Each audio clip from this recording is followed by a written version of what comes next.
Okay, next video, advancing push-ups to a higher level, technical abilities. We talked about these in the last one, couple of 2x4 blocks. You might want to tape these up with like a hockey tape or something like that, preventing splinters. Today what we're doing is we're talking about how I said you can take your weight and kind of shift it around your hands when you're doing your pushing exercises to make them more beneficial. It's not uncommon for a lot of times when people do pushing exercises for their weights to be primarily along this part of their hand. You notice this a lot where they're like, okay, push-up time. They put their palm down, as soon as they start doing push-ups, they do this. So I call this the tenting method. So it creates this open space, which basically means their weight is primarily here, which means the force is on the outside of your arm.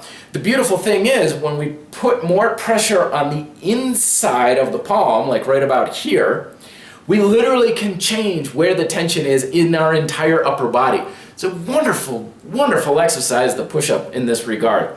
By forcing pressure down into this meaty part of the palm, or even right in here, we are able to put more inward pressure with the pressing exercise. The other thing that we want to pay attention to is elbow.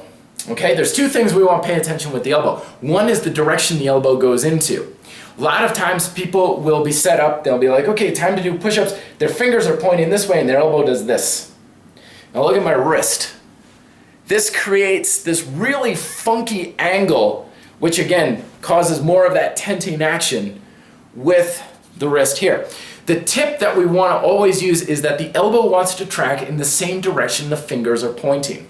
So if the fingers are pointing this way, I'll do it here so you can see, fingers are pointing this way, elbow goes like so. So now everything is nice and aligned, like so, as we're doing our push-up. We don't want to go off at all sorts of funky angles. Usually what this means, of course, elbows in, keeping the elbows inwards, and if they're pointed out a little bit, maybe a little bit outwards as I like to do it, but for the most part we're not doing this.